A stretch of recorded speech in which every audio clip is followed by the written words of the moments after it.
বলেছিলাম আজকে যেহেতু শবে বরাত, আজকে কি শবে বরাত ন?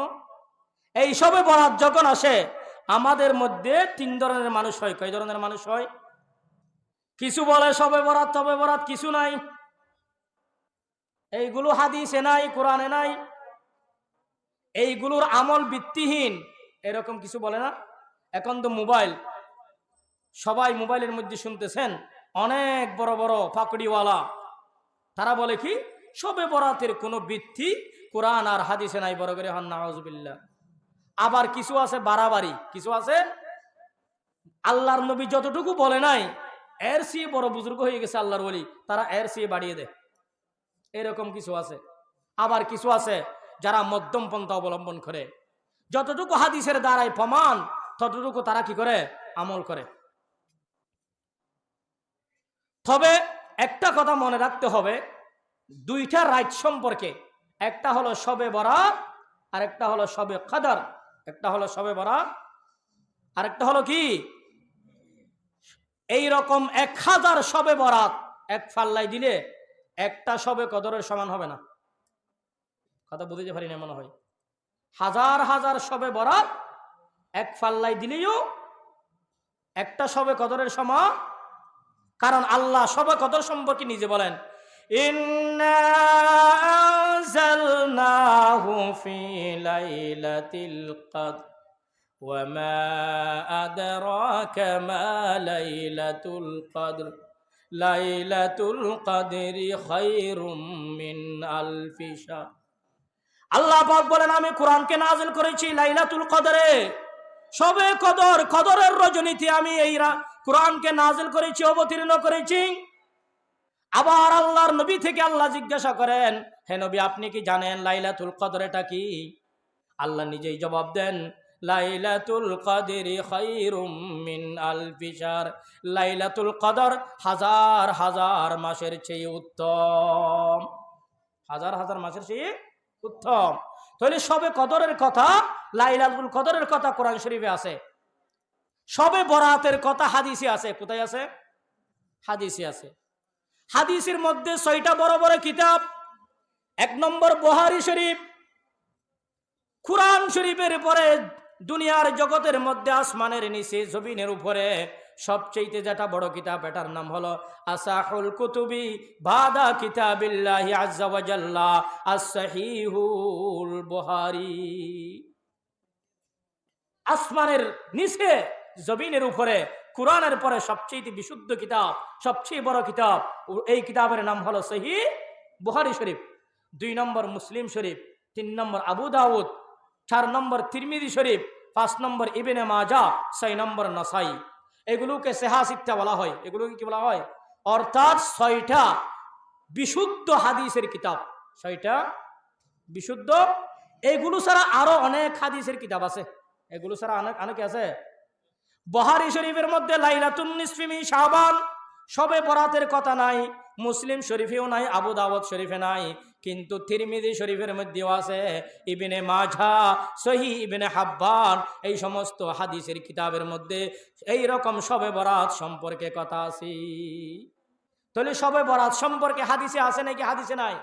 হাদিসে আছে, তবে কার মতো নয়, শবে কদরের মতো নয়। এখন অনেক পণ্ডিত বের হয়েছে যারা বলে শবে কদরের, শবে বরাতের কথা হাদিসে নাই, এগুলো ভিত্তিহীন। হ্যাঁ, তাদেরকে যখন বলা হয় ভাই তুমি মাথার মধ্যে টুপি পরো না কেন, ভাই টুপির কথা তো হাদিসে নাই, টুপির কথা কি নাই, হাদিসে নাই। উনি মনে করে ওই টুপিটা হ্যাঙ্কার দিয়ে হাদিসের ভিতরে ঢুকে দিবে, ওইখান থেকে বের করে ওই টুপিটা বের করবে। টুপি কেন হাদিসে থাকবে? টুপির আরবি, টুপি তো বাংলা শব্দ, কালানসুওয়াতুন আরবি শব্দ, হাদিসের মধ্যে থাকবে কালানসুওয়াতুন। শবে বরাতের কথা হাদিসে থাকবে না, কারণ শবে বরাত এটা ফার্সি শব্দ। কি শব্দ বলছি? তাই কোরআন শরীফ আরবি নাকি ফার্সি? আরবি না? তো আরবির মধ্যে শবে বরাতকে লাইলাতুন নিসফি মিন শাবান বলা হয়। লাইলাতুন নিসফি মিন শাবান অর্থাৎ শাবান মাসের মধ্য রজনী। শাবান মাসের মধ্য রজনী মানে শাবান মাসের 14 তারিখ শেষ হইয়ে 15 তারিখের যেই রাত আছে ওই রাতকে বলা হয় লাইলাতুন নিসফি মিন শাবান। লাইলাতুন নিসফি মিন শাবান।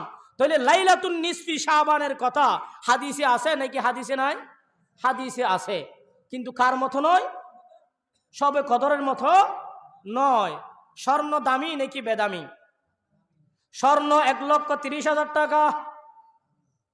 আবার আমাদের দেশে কিছু আছে রূপা, চাঁদি, এইগুলো দামি নে বেদামি? দামি, তবে স্বর্ণের মতো নয়। রূপা এক ভরি 1,000 টাকা, 1200 টাকা। স্বর্ণ 1,30,000 টাকা। ঠাই মানে এইরকম না, রূপা কোনো মাল নয়, রূপা কোনো দামি জিনিস নয়, এরকম না।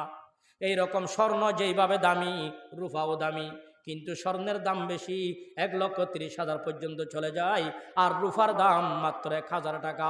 তাইলে সবে বরাতের দামও আছে আল্লাহর কাছে, সবে কদরের দামও আল্লাহর কাছে আছে। সবে বরাতের দাম অল্প কম হলেও সবে কদরের দাম হলো বেশি। কথা বুঝতে পারছি? তাইলে সবে বরাতের কথা হাদিসের মধ্যে আছে কিনা? সবে বরাতের কথা হাদিসের মধ্যে আছে। হাদিসের মধ্যে কিরকম আছে?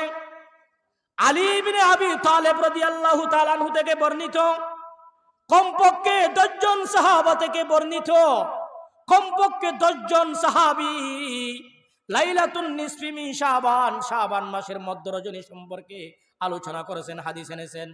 ওইখান থেকে একটা হাদিস হলো হযরত আলী ইবনে আবি তালেব রাদিয়াল্লাহু তাআলা আনহু থেকে বর্ণিত। হযরত আলী ইবনে আবি তালেব রাদিয়াল্লাহু তাআলা আনহু বলেন, আল্লাহর নবী সাল্লাল্লাহু আলাইহি ওয়াসাল্লাম ইরশাদ করলেন, ইযা কানাত লাইলাতুন নিসফি মিন শাবানা ফাকুমু লাইলাহা ওয়া সুমু নাহারাহা। আল্লাহর নবী বলেন, যখন শাবান মাসের মধ্য রজনী অর্থাৎ 14 তারিখ শেষ হওয়ার পর 15 তারিখের রাত যখন আরম্ভ হবে, তোমরা ওই রাত্রে আল্লাহর ইবাদত করো এবং দিনের বেলায় রোজা রাখো। রাত্রে বেলায় নফল নামাজ পড়ো, আল্লাহর ইবাদত করো এবং দিনের বেলায় কি করো? রোজা রাখো।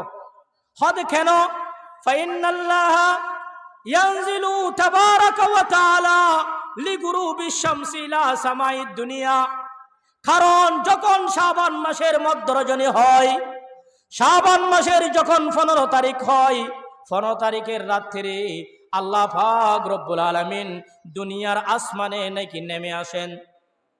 খোদা আল্লাহ তো সব জায়গায় আছে, আল্লাহ কোথায় আছে? সব জায়গায়। আবার দুনিয়ার আসমানের মধ্যে নেমে আসার অর্থ কি?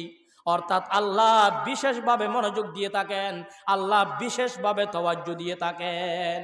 আল্লাহ বিশেষভাবে কি দেন? তাওয়াজ্জু দিবেন বান্দাদের প্রতি। কিভাবে?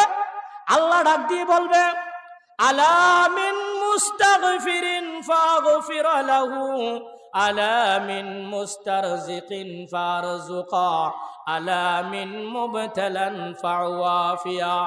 আল্লাহ ডাক দিয়ে বলে, কোন পাপী বান্দা আসনি, এমন কোন আমার বান্দা আসনি যারা গুনাহ করতে করতে নৈরাশ হয়ে গেছে, যারা গুনাহ করতে করতে নৈরাশ হয়ে গেছে, যারা মনে করতেছে, মনে হয় আল্লাহ আমার কেন গুনাহ মাফ করবে না, আল্লাহ আমার গুনাহ মাফ করবে না, এইরকম নৈরাশ হয়ে গেছেন।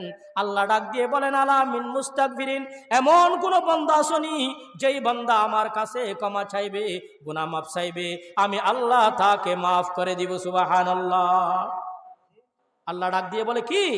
আলা মিন মুস্তাগফিরিন, কেউ মাফ চাওয়ার জন্য, ক্ষমা চাওয়ার জন্য আসো, আমি ক্ষমা করে দিব।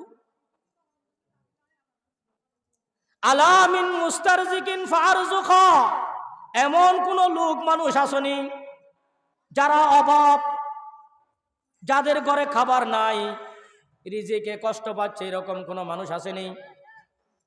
আল্লাহ এভাবে ডাক দে, আলা মিন মুস্তারজিকিন, কেউ আমার কাছে রিজিক চাওয়ার জন্য আসনি, আমি তোমাদেরকে রিজিক দেব, আমি তোমাদেরকে কি দিব।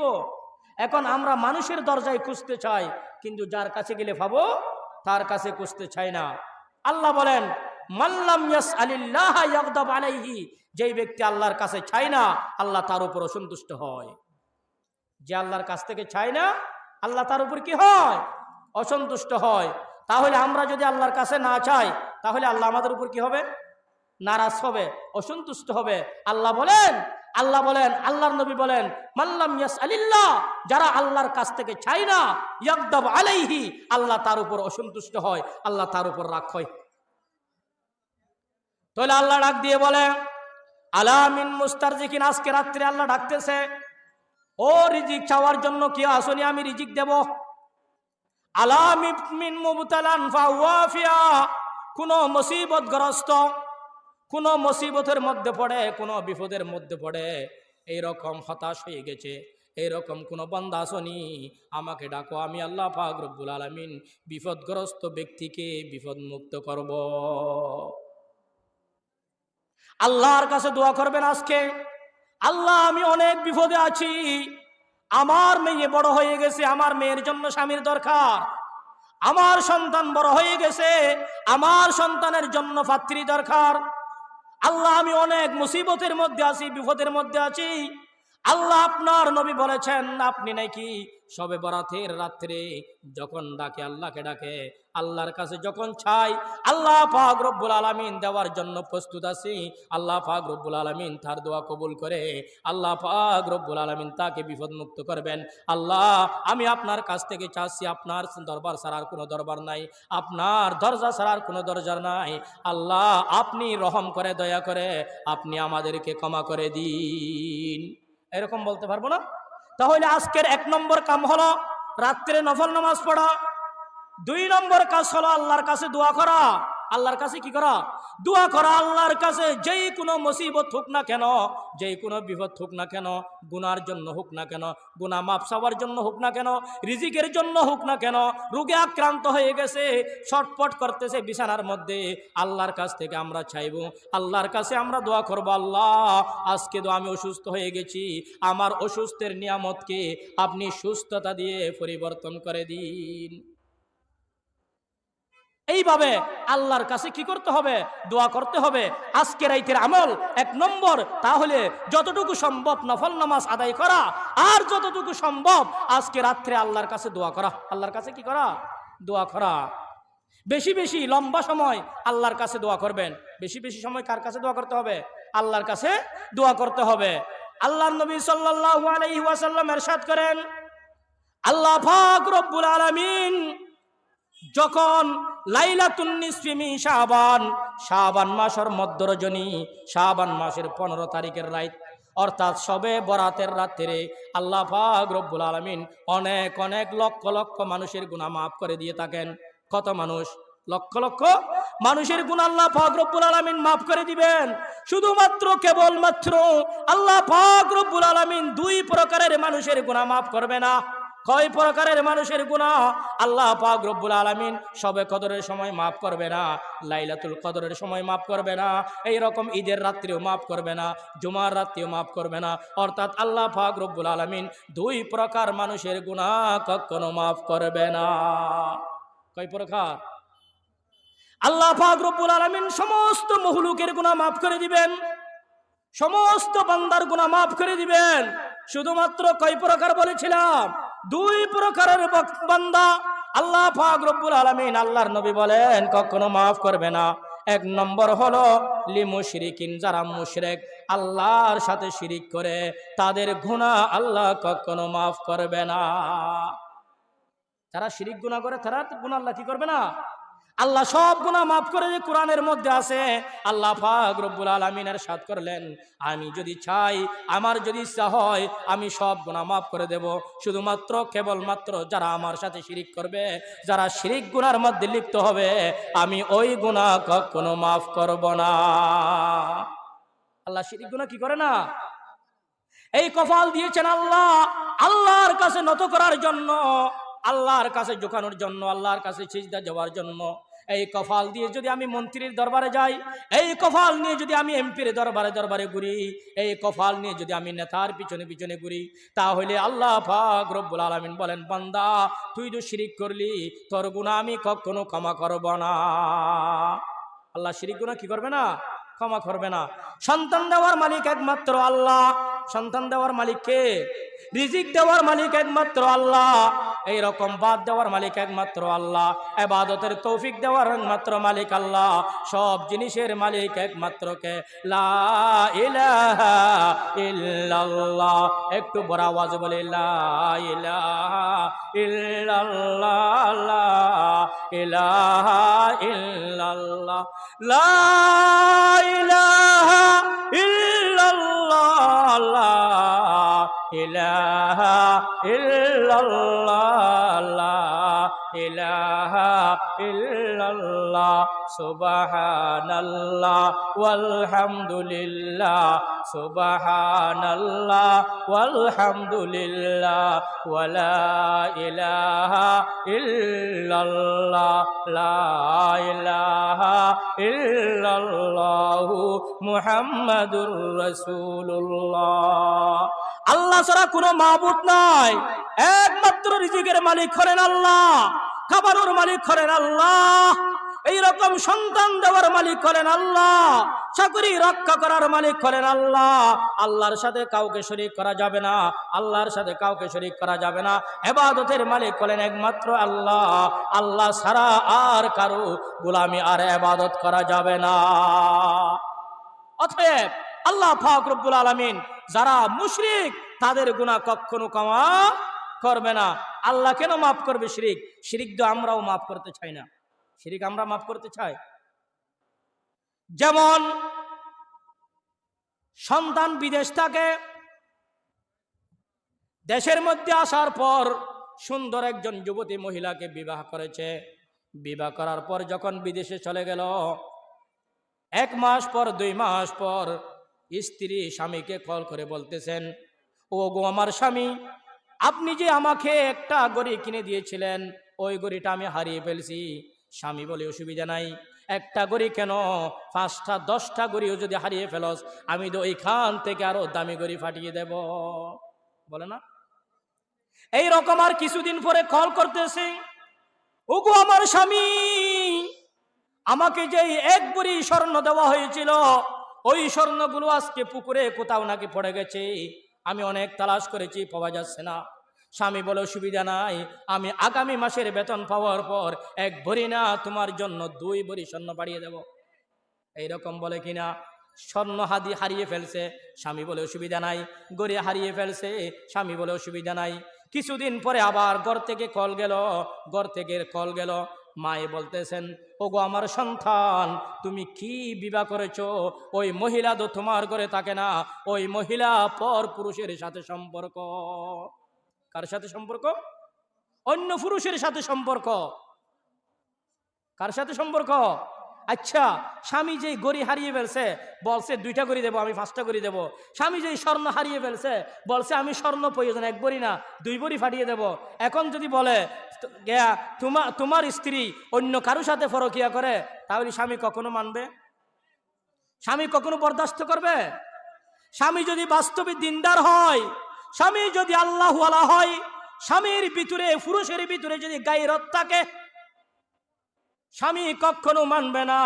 কারণ আল্লাহর নবী সাল্লাল্লাহু আলাইহি ওয়াসাল্লাম বলেন, আল্লাহ পাক রব্বুল আলামিন 3 প্রকারের মানুষের উপর জান্নাতকে হারাম করে দিয়েছেন। কয় প্রকারের মানুষের উপর? আল্লাহর নবী সাল্লাল্লাহু আলাইহি ওয়াসাল্লাম ইরশাদ করেন, ক্বালা রাসূলুল্লাহ সাল্লাল্লাহু আলাইহি ওয়াসাল্লাম, সালাসাতুন কাদ হারামাল্লাহু আলাইহিমুল জান্নাহ, মুদমিনুল খামার ওয়াল আক ওয়াদ দাইয়ুস আল্লাযী ইউকিরু ফি আহলিহিল খুবসা। আল্লাহর নবী সাল্লাল্লাহু আলাইহি ওয়াসাল্লাম ইরশাদ করেন, 3 প্রকারের মানুষের উপর জান্নাত হারাম।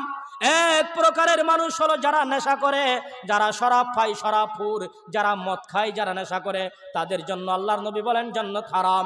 2 নম্বর, ওই সমস্ত সন্তান যারা বৃদ্ধা বয়সে নিজের মা বাপ পাওয়ার পরেও অবাধ্য, মা বাপের সাথে নাফরমানি করে, অবাধ্যতা করে, মা বাপের অবাধ্য সন্তানের উপর আল্লাহ জান্নাত হারাম করে দিয়েছেন। 3 নম্বর, দায়ুস, নিজের স্ত্রী আরেকজনের সাথে পরকিয়া করে, নিজের বোন আরেকজনের সাথে পরকিয়া করে, এইগুলো সব জানে, এরপরেও সেই সবর করে, ধৈর্য ধারণ করে, সেই বরদাস্ত করে। আল্লাহর নবী বলেন ওই ব্যক্তি হলো দায়ুস, ওই ব্যক্তির উপর আল্লাহ পাক রব্বুল আলামিন জান্নাতকে হারাম করে দিয়েছেন। বড় করে বলি নাউযুবিল্লাহ। তাহলে এই রকম স্ত্রী যদি পরকিয়া করে স্বামী কখনো বরদাস্ত করবে না। আল্লাহ বলেন, বান্দা শিরিক করা মানি আমার সাথে পরকিয়া করা। কি করা? আমার বান্দা হইয়া আরেকজনের সাথে মাথা নত করবে, আমার বান্দা হইয়া শিরিক করবে। ওই স্ত্রীর মতো যেই স্ত্রী স্বামীর জন্য রিজার্ভ থাকে না, আরেকজনের সাথে পরকিয়া করে। স্বামী যদি স্ত্রী যদি আরেকজনের সাথে পরকিয়া করে, কখনো স্বামী ওই স্ত্রীকে রাখতে চায় না।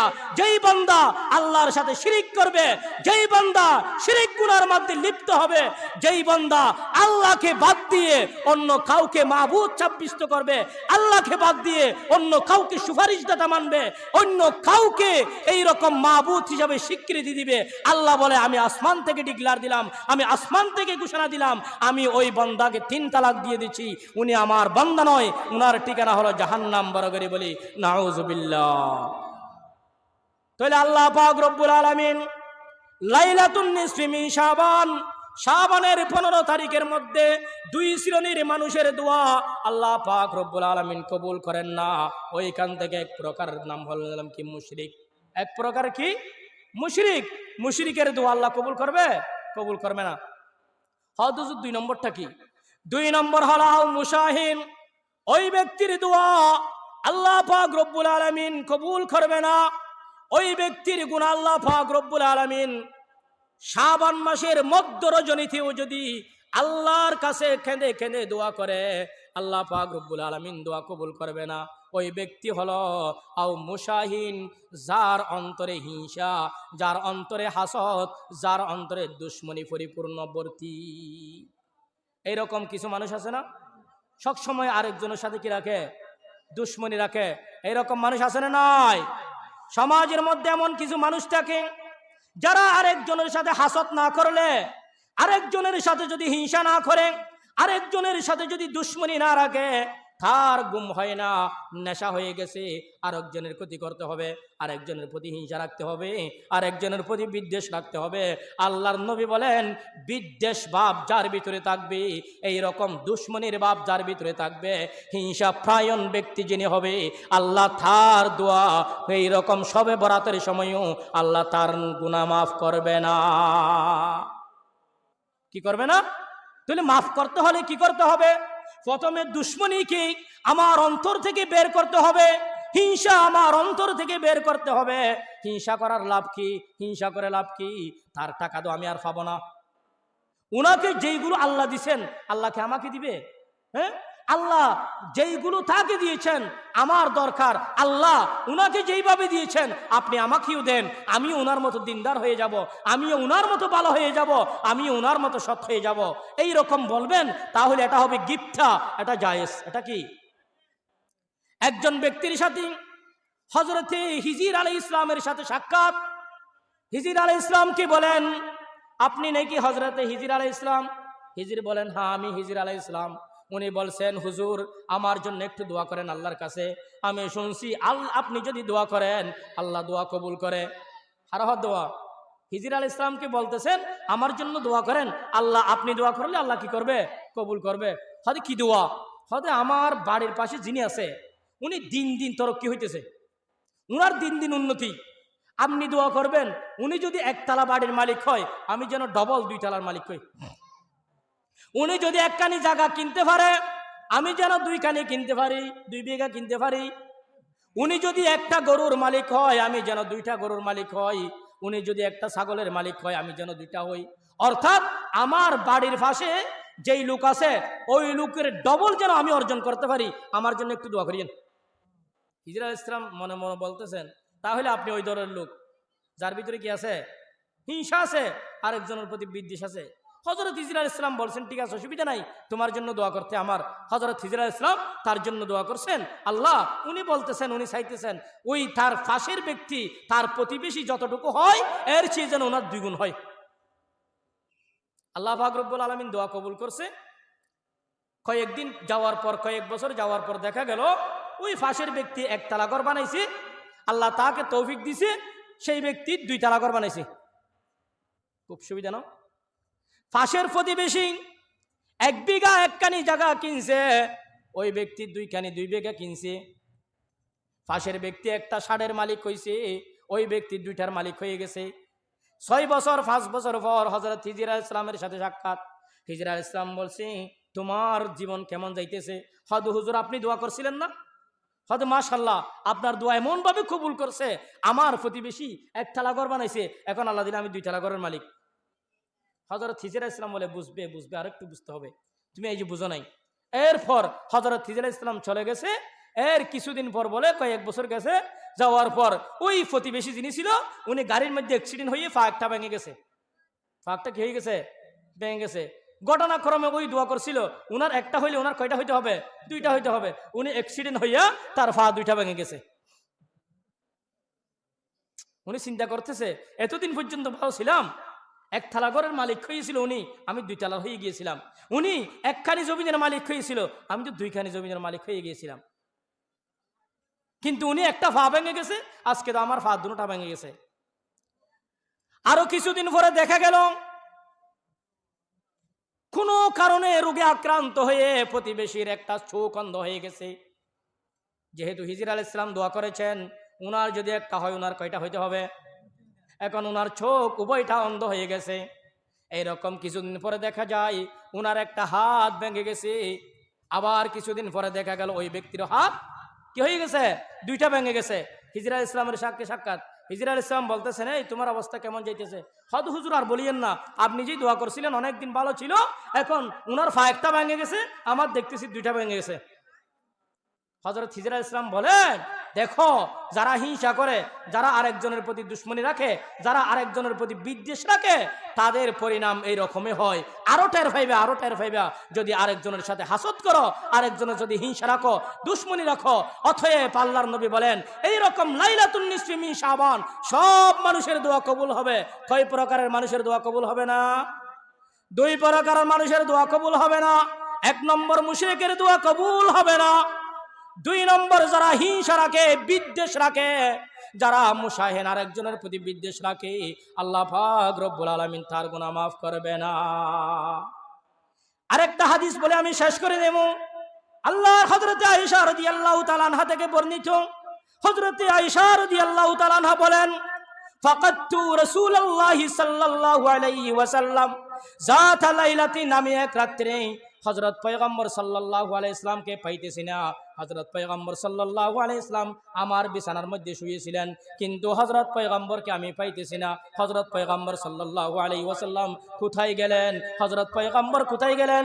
হযরত আয়েশা রাদিয়াল্লাহু তাআলা আনহা চারদিকে খুঁজে, আল্লাহর নবী কোথায় গেল, আল্লাহর নবী কোথায় গেল? হঠাৎ করে দেখতেছেন আল্লাহর নবী ফাইদা হুয়া বিল বকিল গরকত, বকিয়ে গরকত নামে জান্নাতুল বকি নামে একটা কবরস্থান আছে।